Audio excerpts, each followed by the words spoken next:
So yan 'no, so kamusta po mga ka-Streetwise? Ako po si Takero Miyamoto at welcome po sa aking munting channel. So mga kababayan, actually kahapon pa kasi nagva-viral 'tong video po na 'to. Yun nga lang hindi ko siya masyadong pinansin kasi para sa'kin parang bullshit, eh. Pero mga kababayan kanina 'no, nung nakita ko na naman siya pag-scroll ko sa Facebook, itong video nga ni Sara Duterte na sinabi niya na 3 Duterte po ang tatakbo bilang senador sa 2025 election. So, napag-isip-isip po natin 'no na talagang sakim talaga sa kapangyarihan itong walang yang pamilya na 'to. Nung una si Duterte lang po talaga, eh, nung una si Digong lang po talaga yung naiisip ko, pero base po dito sa mga pangyayari, mukhang buong pamilya po talaga ng mga Duterte ay mga walang hiya. So pakita ko sa inyo mamaya 'no, kasi ang plano talaga ng mga Duterte ay magkaroon po ng isang majority block sa loob mismo ng Senado. Kung totoo man ito, at mga kababayan kung sakali man na magkatotoo at 'di ba, matupad ng mga Duterte ang plano nila regarding dito sa Senado, eh, parang nakakawalang gana naman for the Filipino people. Hindi nga, kasi kung iboboto pa ng mga Pilipino ang mga Duterte at tatlo pa sila sabay-sabay sa loob ng Senado, eh, maybe I will lost my faith to the Filipino people. 'Di ba parang putang ina ninyo mga Pilipino kayo, 'di ba? Anong klase pong utak meron kayo? So ito pakita ko muna sa inyo 'no. Alam kong alam niyo na 'to, eh, pero, at least para kumpleto lang po at, kumpleto po 'tong narrative po ng content na 'to. So ito yung kanina, okey. So kanina kahapon pala, sorry. Digong, pulong, baste, sasabak sa Senado, okey. So ito nga po ay base po sa sinabi nga po ni Sara, okey. So 'di ba 3 Duterte ang tatakbo sa pagkasenador sa 2025 midterm election. Ito ang sinabi ni Vice President Sara Duterte sa panayam sa kanyang media noong, nitong Martes, okey. So para mas maganda mga kababayan 'no, para malaman natin 'no, at sa mga hindi pa po nakakaalam, ito po yung video ni Sara Duterte. Okey, sige. Pakinggan lang natin. President 2025 elect senador. At ingon sa ako ang mama. Mudagan ang senador, ang ako ang manghod, si Baste Duterte. And siya ang mudagan sa 20. So yung salita dito ni Sara Duterte, Bisaya. So manghod, ano ba yung manghod? Nakakabatang kapatid, no? Ayan ang manghod, eh. Tapos, ito daw, no, sabi ni Sara, ito daw po ay payo ng kanilang nanay. 'Di ba? So, ito yung nanay nila na matagal na silang hiwalay ni Digong. So, ibig sabihin pala, no, pati pala nanay walang iya din. Hindi nga, kasi sabi ni Sara Duterte, eh. Ito daw po ay advice ng kanilang nanay na si Elizabeth Zimmerman. So, ibig sabihin pala nun, yung tatay si Digong, psychopath, yung nanay, di ba, pakailamero din sa politika ng Pilipinas, di ba? Tapos si Sara Duterte, tanga. Tapos si Pulong, 51 billion. Tapos si Baste, mamamatay tao din, di ba, kasi may tukhang. So pamilya po sila ng sakim sa kapangyarihan at saka psychopath. Di ba? Kaya continue nga natin, sige. 28 president. So ikaw ma'am, President. Si Baste. Ingon sa ako ang mama mo, balik daw ko sa Davao, mayor. O yan, so magme-mayor daw po si Sara Duterte. Okay, sige. Sa 2025? Una siya Kailan ka babalik sa Davao? At saka bakit ganyan magsalita si Sara Duterte, no? Parang bata. Anya. Anya. Sige, continue. Kailan ka babalik sa Davao, Mayor? Inaabangan namin taga Davao. Kailan next year? pag-uusapan namin. Okay, so actually kasi mga kababayan, ito yung point ko, ito yung unang medyo palpak dito, eh. Kasi una, mga streetwise, 2025, kung tatakbo si Baste Duterte, si Digong at saka si Pulong sa senador sa 2025, so sino na may iwan sa Davao City? Sino na yung magiging mayor ng Davao City? So ano ba yan? Bibitawan ba nila yung Davao City para sa kanilang ambisyon bilang maging senador at na wala pang kasiguraduhan kung mananalo silang tatlo? Di ba, I just don't really get the point, no? And then mga kababayan, yung isa pang sinasabi natin dito, so kung tatakbo yung tatlo, 'di ba? Yung tatlong lalaki na gago na mga Duterte. So ano ba si Sara Duterte pa ay 'di ba? Magre-resign bilang Vice President at tatakbo bilang mayor ng Davao. Or not unless ang patakbuhin nila si Kitty Duterte.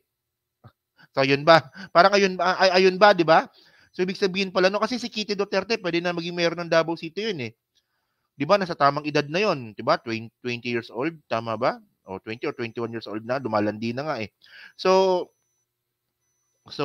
ayun ba yung plano? Pero ewan ko ba. Ang gulo mo talaga, Sara, no? Loko-loko to, no? Sige, continue nga. So, walang idea kung magre-resign tayo as VP. Wala namang ganung usapan. Walang ganun na usapan. So, wala, no? So, hindi siya magre-resign. So next year ma'am, 2025, meron kayong senador campaign. Lahat sila. Lahat daw sila. Lahat sila raring na tumakbo eh. Si PRD, senator. Yung kuya ko, si Paulo Duterte, yung congressman ngayon, senator. Okay, so dalawa na. Si Sebastian Duterte. So tatlo ang Duterte next year for senator. Yes, tatlo ang Duterte next year. Confirm na ba yan galing sa Ito lang, no? Hindi ko lang talaga alam kung naintindihan ba talaga ni Sara Duterte sinasabi niya. Kasi parang anga-anga sumagot eh. VP? Okay na yan, ma'am. Walang president sa Duterte, ma'am. Walang mag-president sa Siya may Duterte. presidency. Ang ingon sa ko ang mamang akong manod ko. Ikaw, agad. Dagan yung president. So yung Mag-feel ka. so yung tatakbo dong presidente sa 2028 election, manghod. So ibig sabihin nun si Baste. Okay. So ngayon mga kababayan, no, kanina nung nakita ko na naman kasi yung video na yan ni Sara Duterte na hindi ko naman hinahanap, ewan ko ba kung bakit nire-recommend sa akin ng Facebook yan. So ngayon, naisip ko to bigla eh. So una ito pakita ko sa inyo, no. So ito yung tatlo. Okay, kung sakali man na manalo sila, kung mananalo naman tong mga Duterte na to sa 2025 election bilang senador, wala po ako magagawa dito. Kasi binoto ng taong bayan ito eh. 'Di ba? So tatanggapin ko to, pero maybe I will lose my faith to the Filipino people. Pag nangyari to, 'di ba? Baka magalit na ako sa mga Pilipino pag nangyari to. Kasi ito yung point dito mga kababayan eh, 'di ba? Hindi naman kasi napaganda ng mga Duterte, 'di ba? Ang Pilipinas, bagkus ay napasama pa, 'di ba, sa international community ang imahe ng Pilipinas. And then yung economy naman ng Pilipinas, lumaki po yung utang natin dahil po sa mga Duterte. So, and then nagkaroon pa ng patayan. So, ibabalik ninyo itong pamilya na to at lahat pa sila sa national election, parang katangahan naman ng mga Pilipino yan. So, ito nga sinasabi ko sa inyo mga kababayan, no? Ito kasi, sobrang desperadong move nito kasi pinakita lang talaga ng mga Duterte na, 'di ba, na mga sakim sila sa kapangyarihan. At bukod diyan mga ka-streetwise, no, ito papakita ko sa inyo to eh. Ito yung medyo importante dito eh. So sabihin na nga natin na manalo itong tatlong to. So makakabuo po sila ng isang super alliance sa loob po ng Senado. At sobrang bigat po nun. At kapag kayo po ay nakabuo po ng isang malaking alyansa sa loob po ng Senado, eh may chance po talaga na 'di ba na matapatan ninyo yung kapangyarihan ng presidente. 'Di ba? Kasi ito pakita ko sa inyo no kung paano ko nabanggit 'yan. So una, ito yung tatlo. For example, nanalo na ng senador yan, tatlo. So okay na. So syempre makakampi yung tatlo na yan. Pero mga kababayan, huwag nating kalimutan na mayroon pa silang kaalyado na Cayetano. Okay. Yung dalawang Cayetano na yun mga kababayan, si Peter at si Pia Cayetano, 'di ba si Peter, kakapanalo lang yan, si Pia Cayetano, re-electionist. So kung tatanga-tanga pa rin ng mga Pilipino at iboboto pa rin ng isang Cayetano, kasi dapat isa-isa lang dapat eh. Dapat kada pamilya iisa lang. Pero itong mga kababayan natin, mga engot din eh, di ba? Oh. So ngayon, kunwari, manalo na naman si Pia Cayetano, so 5 na sila. So alyansa na yan. At bukod dyan mga kababayan, kung tutuloy pa natin yung mga picture po na yan, huwag natin kakalimutan na meron pa siyang PDP laban. So may 4 pa. Di ba? So 3 dito re-electionist. So si Bato, si Bongo, tsaka si Francis Tolentino. Kung tatanga-tanga talaga yung mga Pilipino at nanalo yung 4 na yan, so ilan na sila? 7. 7 na sila. Oh.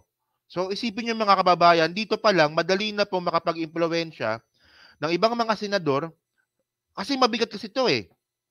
'Di ba?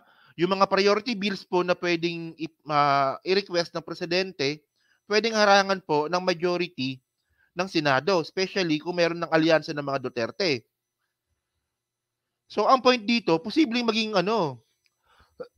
maging balakid itong mga Duterte kung sakali man na matupad itong plano nila sa pagprogreso po ng ating bansa. So bukod dito so meron na silang 5, 9. May 9 na sila. Tama 'di ba? 1 2 3 4 5 6 7 8 9. O 'di ba? Kung tatanga-tanga yung mga Pilipino, binoto pa rin 'yan. So may 9 na, mabigat na 'to. Ang problema mga kababayan, meron pang 3. 'Di ba? O so si Mark Villar, senador, nakaalyado ng mga Duterte, yung katabi niya si Camille Villar. 'Di ba? Na tatakbo ring senador 'yan. At malaki din po yung chance na manalo. At syempre, yung pinakawalang yan tao sa loob po ng Senado, si Amy Marcos. So ilan na to? 12 na to. So ano bang magiging problema dito mga kababayan? At tandaan po natin na may mga priority bills po ang presidente, 'di ba? Para po matupad niya po yung kanyang mga trabaho. At lahat po ng mga priority bills po na yan, dumadaan po sa legislation. At once po na mayroon pong Duterte Black, 12 po sila, 'di ba? Lahat po na priority bills po pwede pong harangan ng Duterte Black sa loob po ng Senado kung sakali man na matupad yung plano nila na magkaroon nga po ng ganyang klaseng lineup. 'Di ba? Kaya nga sabi ko nga mga kababayan, wag na po tayo bumoto ng mga magkakapatid, ng mga magkakamag-anak. 'Di ba? Tama na po yung Villar na merong isang Mark Villar na tatanga-tanga sa loob ng Senado na ito lang isipin niyo mga kababayan yung si Mark Villar po kasi oligarch. And then kaya lang naman nanalo yan kasi naging secretary siya ng DPWH ni Digong. And then after that mga kababayan, wala nang ginawa yan si Mark Villar sa Pilipinas dahil doon nanalo siya bilang senador. Samantalang yung nanay niya nandun pa. Ganyan po talaga kaingot ang mga Pilipino. Hindi ko nilalahat pero base po sa kung paano bumoto ang mga Pilipino, talagang medyo hindi pa po talaga tayo politically matured. 'Di ba? Pasensya na, nagiging prangka po ako, pero ito po yung katotohanan Tingnan naman po natin yung lineup po natin sa loob po ng Senado. Magkakapatid, magkakamag-anak, mag-ina, mag-ama, 'di ba? At meron po political dynasty. Tapos ngayon, 'di ba? Matatapos na yung termino ni yung nanay na Villar, papasok naman si Camille, iboboto na naman ng mga tao. Tapos meron pang 3 re-electionist ng PDP laban. Tapos, 'di ba si Pia Cayetano, pasok pa rin po sa top 12 sa mga survey, pati po si Amy Marcos. Diyos ko mga kababayan, kailan tayo magigising? At ngayon naman mga kababayan, kung tatakbo naman ang mga Duterte, wala na talaga. 'Di ba? Tulad nga ng sinabi ko, I will lose my faith to the Filipino people pag nangyari po ito. So yun so yun nga mga kababayan. So kayo po mga ka-streetways so ano nga po masabi nyo nga po dito?